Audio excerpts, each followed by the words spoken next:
중점적으로 다루도록 하겠습니다. 그래서 일단은 심장과 혈관이라고 했잖아요.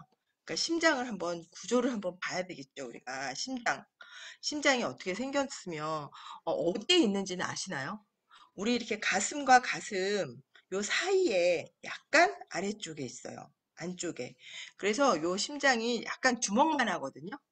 근데 주먹만한 크기에 무게는 한 350g 정도. 사실 감각이 그렇게 많지 않은 기관이에요. 거의 없는 기관이고. 그래서 좌심방, 좌심실, 우심방, 우심실 이렇게 돼 있어요. 그래서 두 개의 방과 실로 이루어져 있고요. 심방의 피는 심실에서 심방으로 흘러. 심방의 피는 심실에서 심방으로 흐르고요. 그러고 방과 실을 교대하면서 수축기관을 계속 이루고 있는 거예요. 수축기관을 계속 하고 있고요.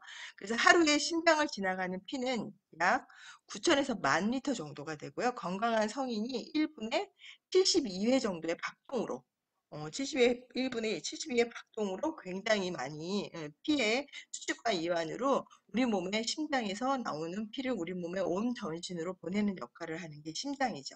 그래서 심장을 구성하는 심장근은 가로무늬근이라 해서 이게 뼈에 붙어 있는 근육으로 빠르고 역동적으로 흐르는 심장은 어, 네 맘대로 하라고 둘 수 있는 게 아니잖아요. 그렇다고 내가 또 막 내 마음대로 움직여지지도 않고 내가 수습한다고 수습되지도 않고 그래서 사실은 심장은 운동과 함께 내가 음, 단련도 시킬 수 있는 그래서 가로무늬근으로 되어 있고요. 밑무늬근은 뭐냐면 내장을 이루는 근육으로 천천히 지치지 않고 끈질기게 움직이는 그래서 이렇게 두 가지의 근육의 질이 좀 다른 그런 기능이 조금 다른 그런 두 가지의 골격근으로 돼 있어요. 심장은. 그래서 수축과 이완을 작동을 굉장히 반복적으로 계속하고 있는 거죠. 아시죠? 심장은 내 뱃속에서 세포가 어느 정도의 시간이 흘러서 한 달 정도의 시간이 지나면 그때부터는 심장이 형성이 돼 그때부터는 뛰기 시작해서 우리가 땅속으로 들어가는 그 순간까지 심장이 뛰는 게 심장인 거예요. 약하게도 뛰었다가 강하게도 뛰었다가 아프기도 했다가 또 낫기도 했다가 이렇게 해서 심장은 내 일생 동안을 나를 바운스 바운스 해주는 게 이 심장인 거거든요. 그래서 이 심장에 소화기관을 통해서 영양분을 흡수를 하고요. 또 폐를 거쳐서 산소를 공급받아서 심장은 각 세포에 보내는 역할을 하는 거죠. 그래서 영양소가 듬뿍 든 피와 또 산소가 듬뿍 든 피 같이 그래서 그렇게 내 몸에 온 전신을 돌게 하는 게 심장인 거예요.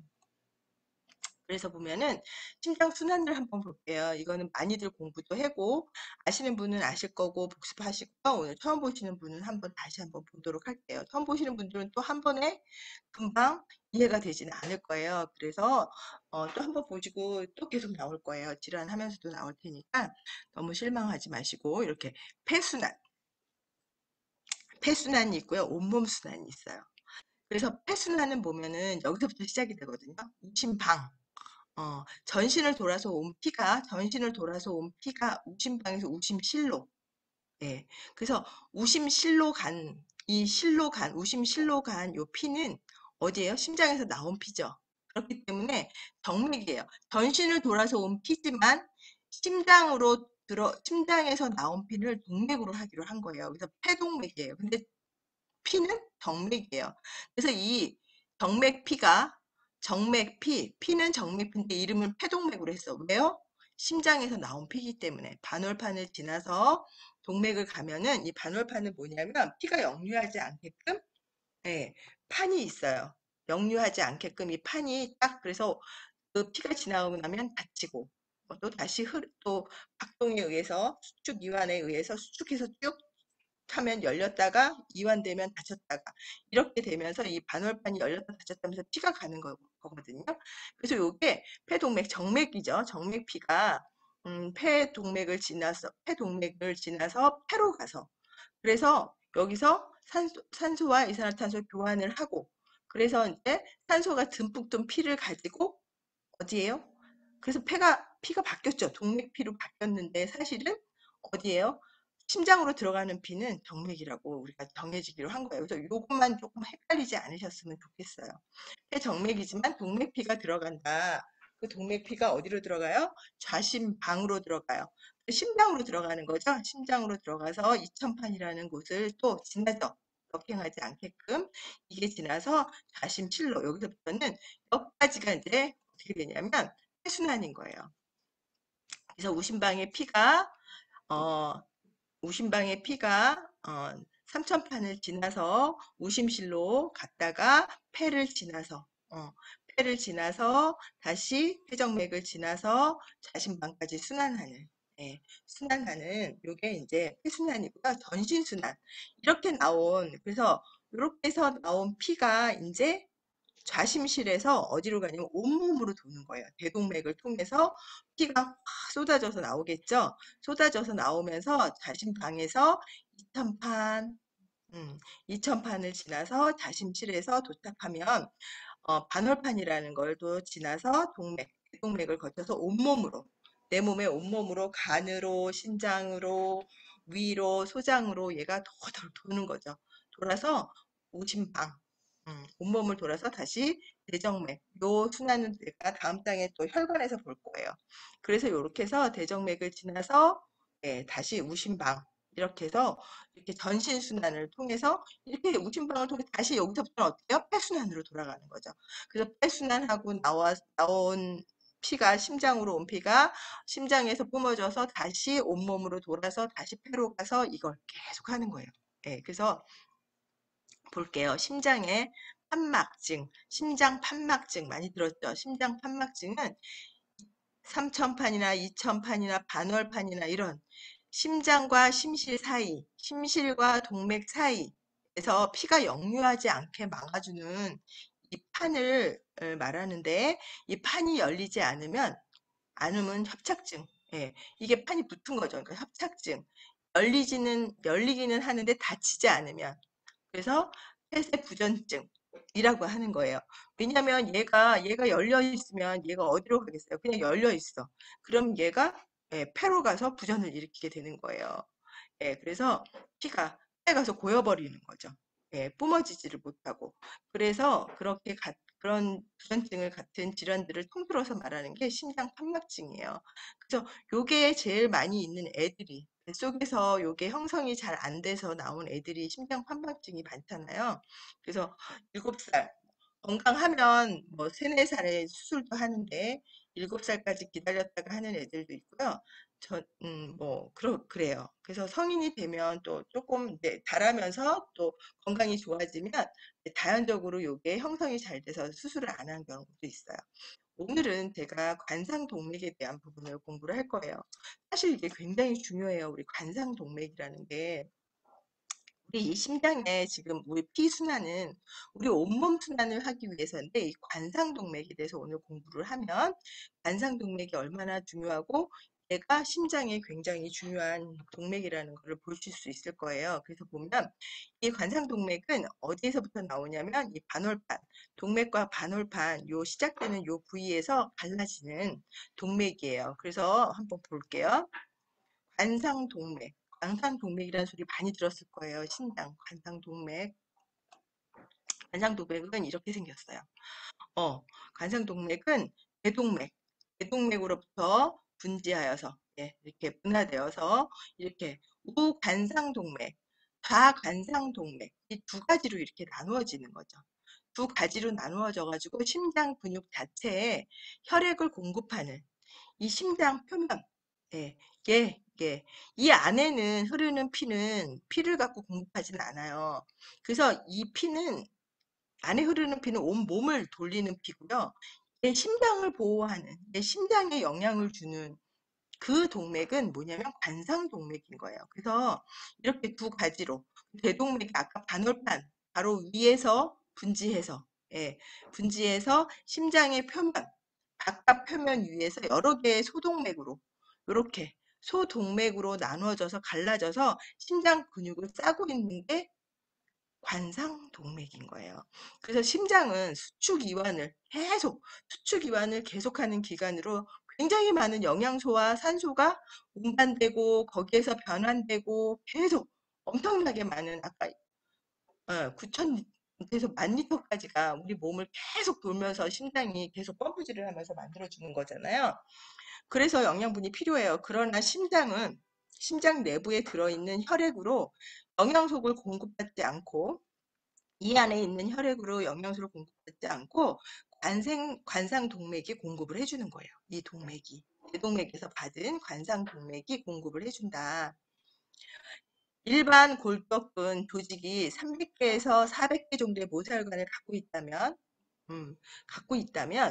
거기에 비해서 심근 조직은 2,500개에서 4만 개 정도의 많은 모세혈관 밀도를 갖고 있다고 해요. 그만큼 굉장히 역동적으로 움직이는 어, 장기인 거예요. 그래서 관상동맥의 혈류는 심장의 수축기 때 감소하고, 예, 이 동맥의 이 혈류는 그래서 조금 요건 해보셔야 돼요. 왜냐하면 얘가 수축과 이완을 안쪽에서 해서 뿜어지지만 그럴 때마다 이 겉에 있는 관상동맥, 이 근육은 좀 더 다르겠죠. 그래서 심장의 수축기 때는 감소하고 확장기 때는 증가하고 산소도 마찬가지겠죠.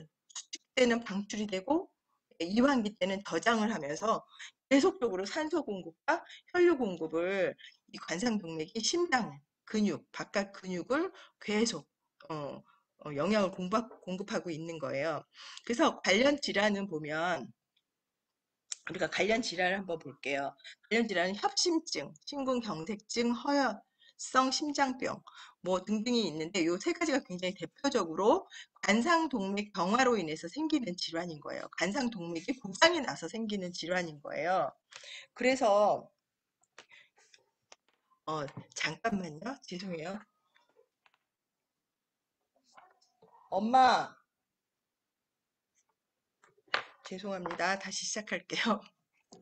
그래서 관련 질환은 협심증, 심근경색증, 허혈증이 있는데 협심증은 뭐냐면 관상동맥으로 들어오는 피와 동맥으로 들어오는 피, 내가 있어야 될 피와 내가 공급되어야 될 피와 예, 또 필요한 피 이게 같이 맞아지지 않으면 들어오고 내가 필요하고 한 피가 같이 있어야 되거든요.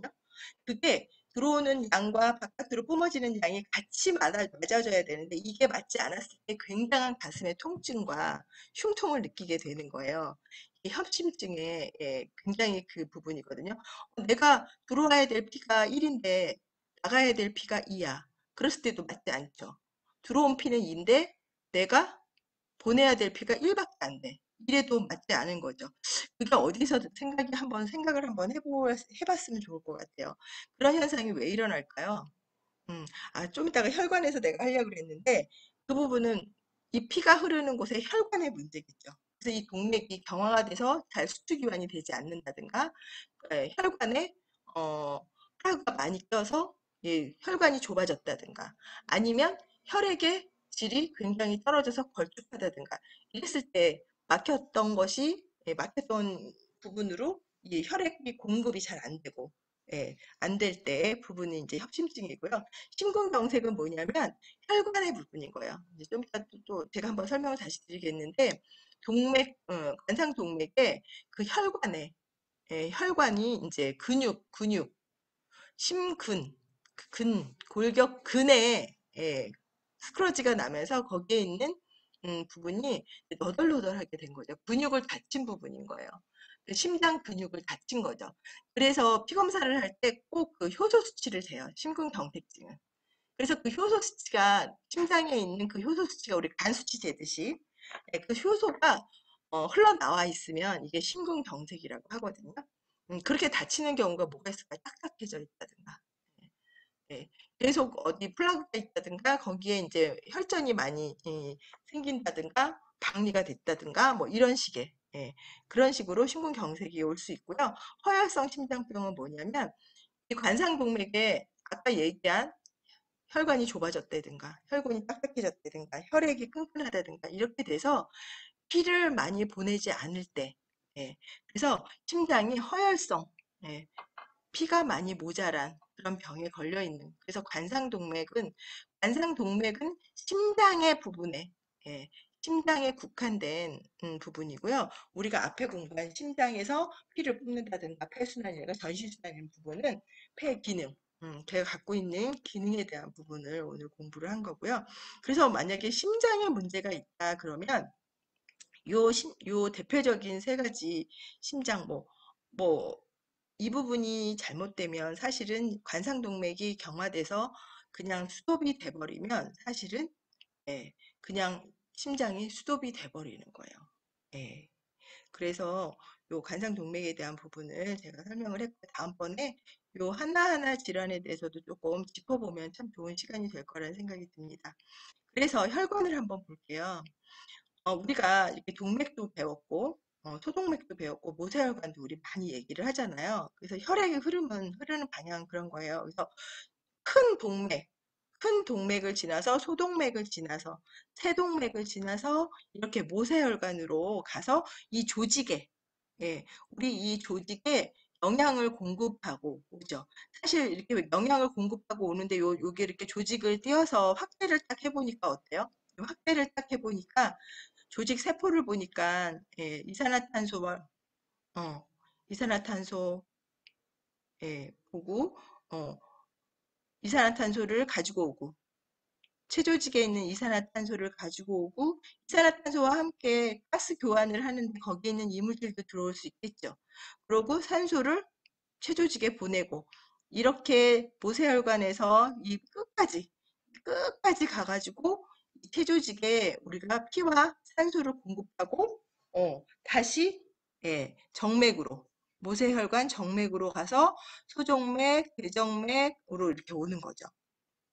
이렇게 바깥으로 오는데 한번 생각을 해보세요. 손끝, 발끝, 머리는 안 보이지만 사실 거기까지 내가 거기에 있는 그 체조직까지 이렇게 건강한 피를 보내고 이렇게 올 수 있으면 그 모세혈관에 얼마나 피가 맑아야 되겠고 그 혈관이 얼마나 튼튼해야 될 것 같아요. 그 생각을 한번 상상을 하면서 우리가 봤으면 좋을 것 같아요. 그래서 이렇게 또 보면은 피가 가는 핏줄을 우리가 혈관이라고 하고요. 심장에서 나온 핏줄을 동맥에서 가늘게 가지친 것을 소동맥, 더욱 가는 핏줄을 모세혈관이라고 하죠. 네, 이렇게 모세혈관이라고 하는데 다시 온몸을 돌아서 이게 이제 체조직의 온몸이라고 생각이 드는 거죠. 그래서 다시 온몸을 돌고 심장으로 들어가는 혈관을 소정맥, 예, 모세혈관 지나서 소정맥, 대정맥을 지나서 우리가 그래서 크게 동맥과 정맥으로 나눠지고요. 이렇게 혈관은 굉장히 사이즈별로 예, 굉장히 사이즈별로 내 몸에 저 깊은 모세혈관 티조직까지 다 보낼 수 있게끔 내 몸을 만들어져 있다. 보면 되게 좋으실 것 같고요. 동맥과 정맥은 이렇게 딱 확대를 시켜놓고 보면 이렇게 좀 차이가 있어요. 동맥은 굉장히 중간에 중막, 어, 평활근 세포라고 하죠. 이게 굉장히 크죠. 예, 넓죠. 그리고 굉장히 좁아요. 혈관이 좁죠.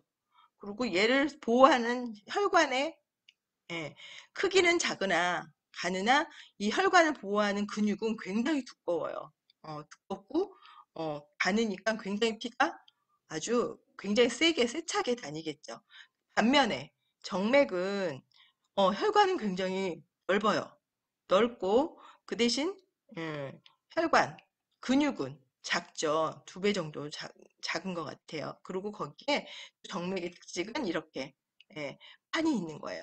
예, 그래서 정맥판이 있는데 역류하지 못하게 왜냐하면 느리게 가기 때문에 이게 역류할 수도 있고 그래서 요렇게 판이 확 부딪혀서 피를 보내고 넓어지고 받고 또 보내고 이렇게 해서 이게 접었다 폈다 하면서 이 판이 돼야 되는데 얘가 고장이 나버리면 여기에 이제 정맥 피가 고이는 거예요.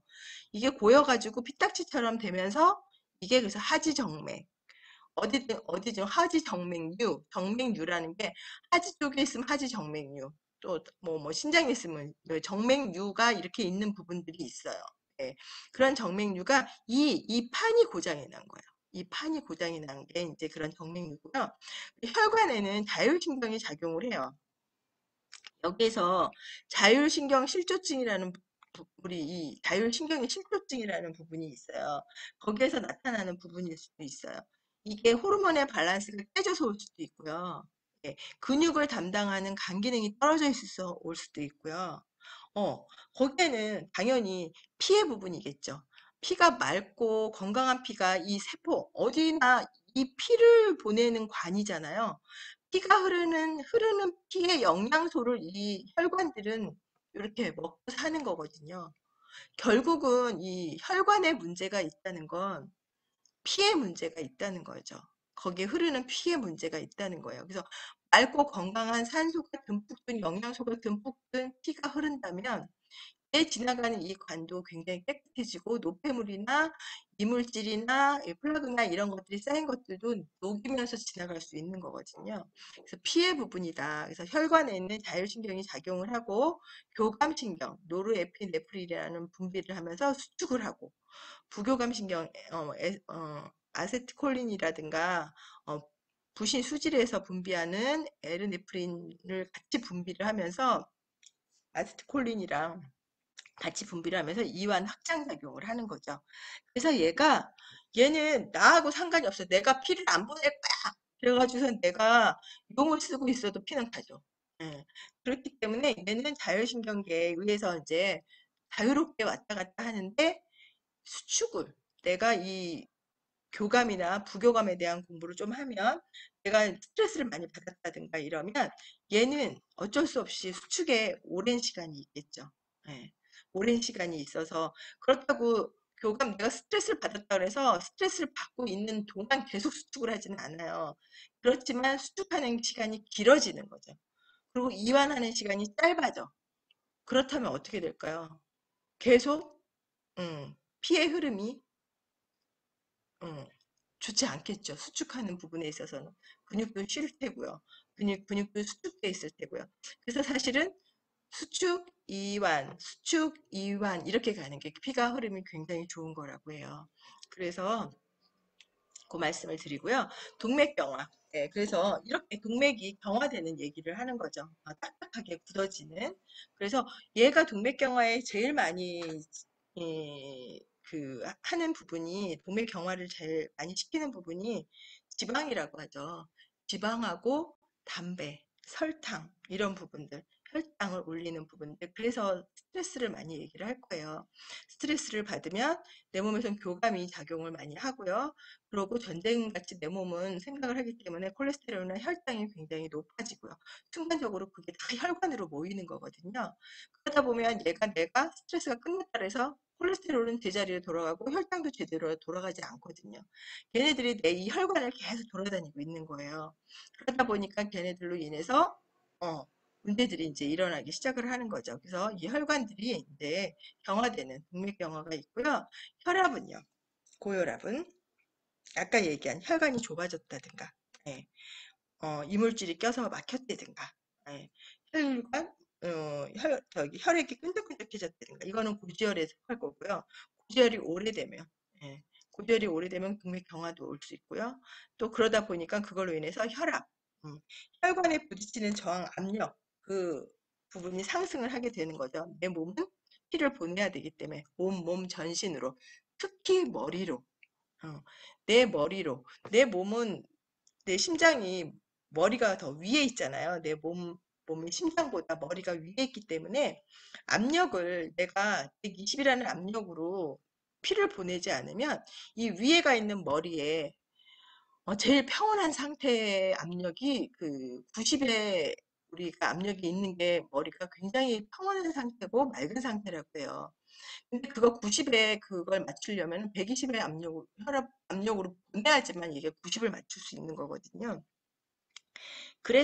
그런데 만약에 그렇게 120으로 보내서 90의 압력을 맞추기 위해서 머리로 보내는 내 전신으로 보내는 그 피가 어떤 혈관이 좁아졌다든가 그 보내는 피가 걸쭉하다든가 혈관에 이물질이 많아서 걸림돌이 많다든가 프라그가 있어서 어, 좁았다 넓었다 하는 그 혈관을 삐죽고서는 내가 이 머리와 전신으로 피를 돌릴 수 있으려면 이게 굉장히 압력이 세야 되는 거거든요.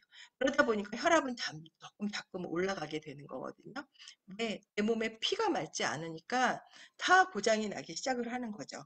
걸림돌이 많아지는 거예요. 피를 보내는 거에 있어서. 그런데 우리가 그걸 피해 관한 부분을 생각을 하지 않고, 어, 혈관이 좁아? 그럼 이완시키는. 음, 그리고 혈액이 끈끈해? 그래서 아스피린을 먹는. 음, 그런 약을 계속 쓰다 보면 뭐가 되냐면요. 혈압은 맞출 수 있는데 피를 뇌까지 보내지를 못해요. 피의 양이 굉장히 혈류가 적어지겠죠. 그러면 뭐가 일어나냐면 고혈압약을 계속 드시다 보면 뇌졸중이라는 게 오는 거예요. 뇌가 졸지에 중지됐다는 게 뇌졸중이래요. 이게 바로 오지는 않겠지만 뇌경색이 올 수도 있고요. 뇌혈관이 터질 수도 있고요. 뇌졸중, 뇌가 졸지에 중지되는 사태가 일어날 수도 있다는 거예요. 그래서 뇌졸중이 약을 안 먹고 순식간에 올 수도 있는데 그런 일은 거의 별로 없다고 해요. 왜냐면 우리가 병원을 자주 다니고 혈액 검사를 많이 하고 하기 때문에 약으로 인해서 고혈압 약으로 인해서 심혈관 질환의 끝판 뇌까지 스톱이 되는 데까지는 약의 작용이 굉장히 커요. 그렇기 때문에 심혈관 질환으로 만나는 지금 이 순간도 사실은 굉장히 병이 깊어져 있는 상황인데 그 깊어져 있는 상황을 약으로 조절을 하다 보면 정말 어, 뇌에 아주 치명적인 부분을 이제 일으킬 수 있다는 부분이에요. 그래서 이제 원인을 볼게요. 제가 계속 말씀을 드렸는데 혈액에 대한 얘기를 계속 드렸어요. 혈액에 대한 얘기를 드렸는데 저희는 오장육부를 공부하는 사람이고 영양학을 공부하는 사람들입니다. 그래서 이 부분을 좀 생각을 해보셔야 돼요. 이 병이 올 때는 이 상극관계, 억제관계에 대한 부분을 공부를 하지만 저희가 영양소를 가지고 이제 영양 관리를 할 때는 이 바깥으로 이 상생관계에 대한 부분을 많이 공부를 하셔야 돼요. 그래서 심장과 소장 기능이 떨어져 있다면 아까 혈관에 대한 얘기를 했고 그 혈관의 근육이라는 얘기를 드렸어요. 그리고 피의 질. 그래서 피의 질. 그리고 제일 또 중요한 게 피 속에 지방이 많이 지방과 당이 섞여 다니면서 혈관을 막는다는 말씀을 드렸잖아요. 뇌를 정화시키는 부분이 사실은 간이잖아요. 간에서 해독도 해야 되고, 담당해서 담즙으로 지방도 지방 유화작용도 해야 되고, 이런 부분이 간담이 좋아져야 된다는 거죠. 간담이 기능이 떨어졌을 때 심장, 소장 기능이 떨어지고, 비장, 위장 기능이 떨어질 수밖에 없는 거거든요. 그래서 심장, 소장의 기능이 지금 내가 떨어져서 만났다 그러면 양쪽으로 간과 비위, 위장 기능이 거의 다 떨어져 있다 생각을 하시면 돼요. 그래서 그리고 우리가 먹는 음식에 음식이 어때요? 소장을 거치면서 영양소를 흡수시키는 부분이 있잖아요. 그렇기 때문에 이 심장에 피를 돌리는 부분의 기능을 높이는 부분에서의 소장은 이게 형제지간이잖아, 둘이가. 심장과 소장은 형제지간. 그래서 심장 기능이 좋아지려면 소장 기능이 좋아져야지 영양소 흡수가 잘 돼서 그 영양소로 우리가 피의 질을 높이고 그 피의 질이 높은 피가 영양소가 듬뿍 든 피가 온 몸을 돌고 심장을 돌아서 다시 심장에서 뿜어지는 게 온몸을 돌고 그래서 심장 기운이 좋아질 수밖에 없는 거거든요.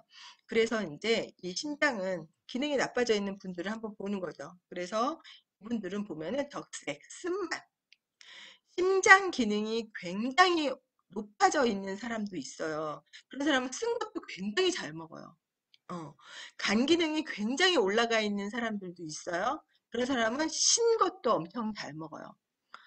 간과 신장의 기운이 굉장히 높아져 있는 사람이 어른일까요? 애들일까요? 오늘 제가 조금 질문을 하나 받은 질문이 아니라 예, 좀 받은 게 있는데 그 부분이 애 아기였어요, 아기. 예. 그래서 간과 심장 기능이 애들은 굉장히 높아져 있어요. 그래서 쓴맛과 신맛을 굉장히 좋아하는 애들이 많아요. 근데 이제 그거는 약간 높아져 있는 거를 다운시키기 위한 내 몸에서의 면역 반응이거든요. 그렇기 때문에 그러고 나면은 빨리 돌려줘야 돼요. 아무튼 근데 오장육부의 맛과 색과 이런 부분이 다 있어요. 그래서 그 부분은 공부를 좀 하시고요. 그래서 심장과 소장은 이렇게 예, 쓴맛과 이런 부분을 나타내고요. 아이고.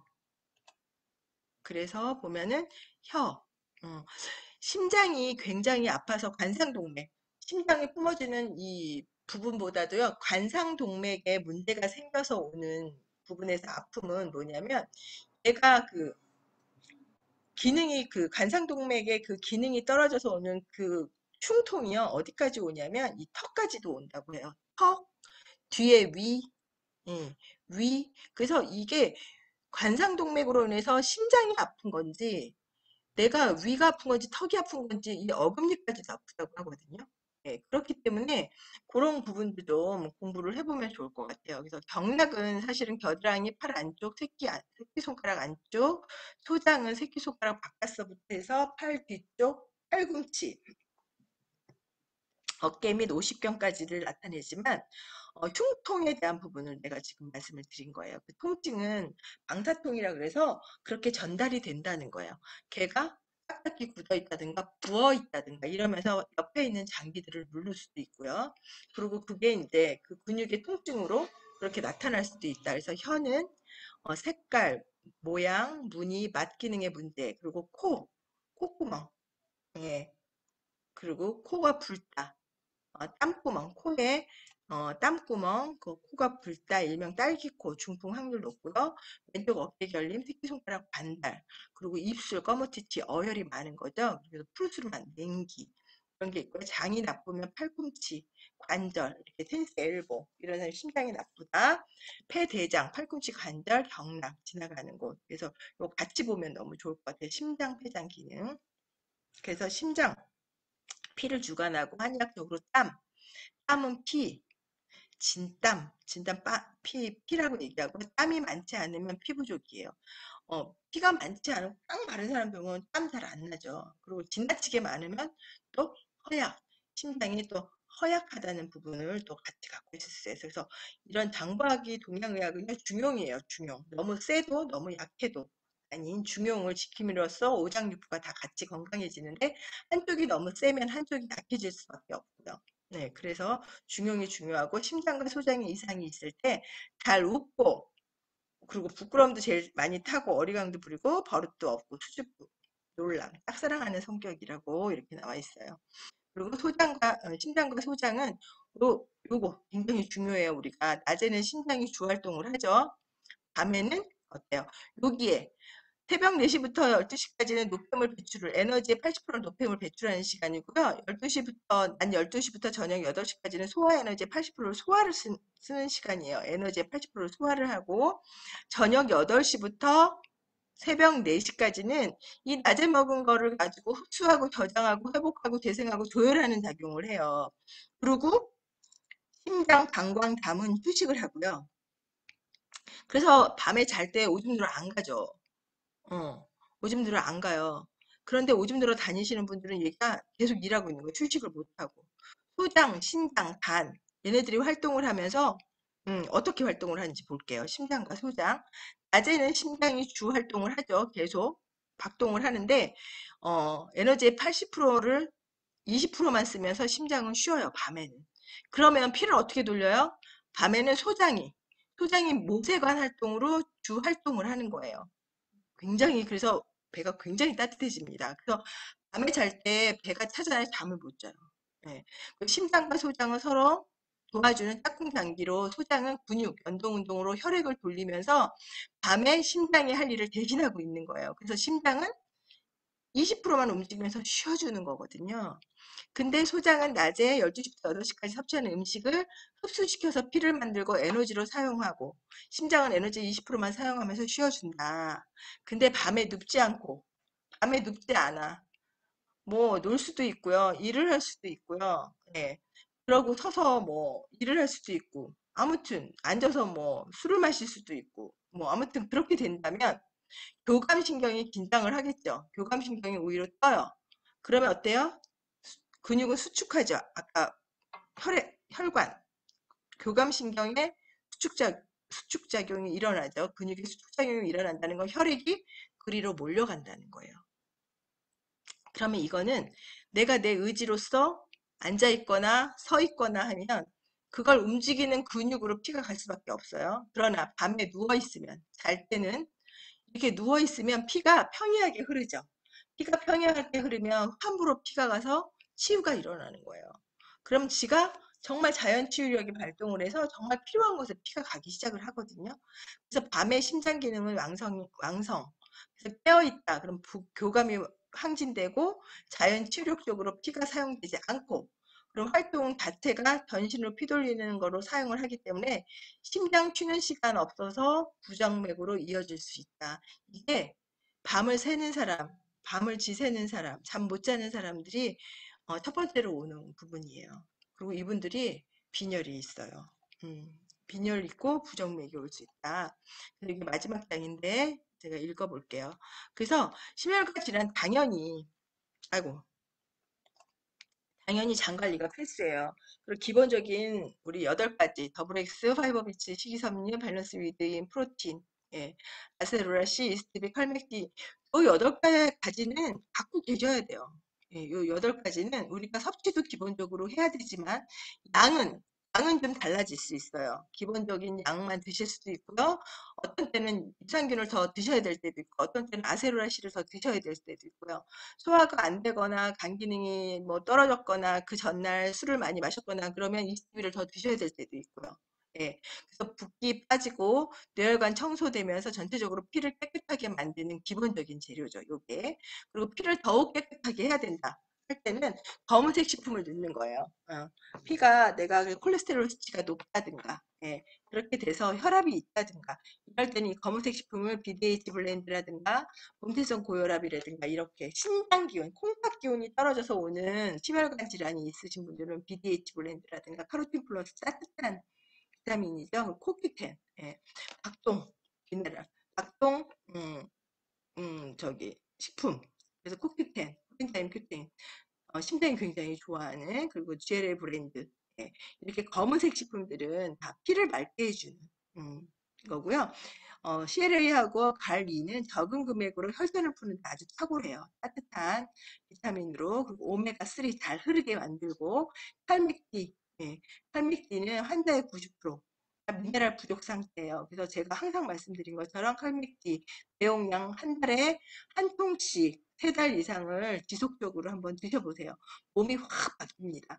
그리고 파셀레늄 E 심장에 심장 미네랄 금액이 부담스러우면 다른 것은 줄이고 달2를 2배로 해서 한번 먹어보시라는 거예요. 그래서 간은 밀크시슬, 이스트비 간이 심혈관 질환에 굉장히 중요해요. 왜? 피를 맑게 해주고 해독을 담당하고 정혈작용을 하고 조혈, 합성작용을 하는 게 간이기 때문에 예.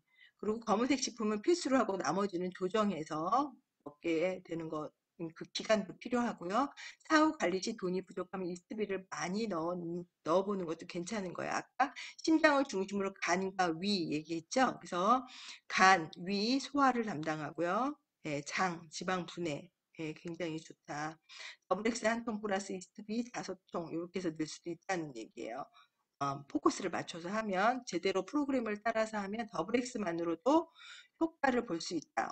어느 정도의 프로그램으로 메가비타민 요법을 끝났을 때 끝나고 나서는 이제 각탕하면서 더블엑스만으로도 볼 수 있다는 얘기고요. 비만부터 해결하고 뱃살부터 빼야 한다. 물 관리와 1일 2식 효소 활동 활발하게 해주면서 온열요법 필수적으로 해야 되고요. 여드름 환자는 온열요법 안 하면 안 된다. 하열 멈춘 환자가 온열법 게을리하면 또 생길 수 있다 하는 부분이에요.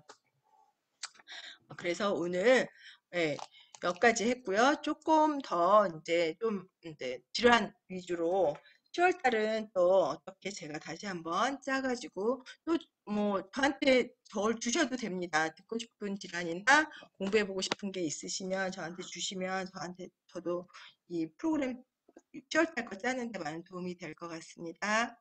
그리고 9월 달 수고 많으셨고요. 9월 말일까지 예, 끝까지 우리 해내는 리더님들 되셨으면 좋겠습니다.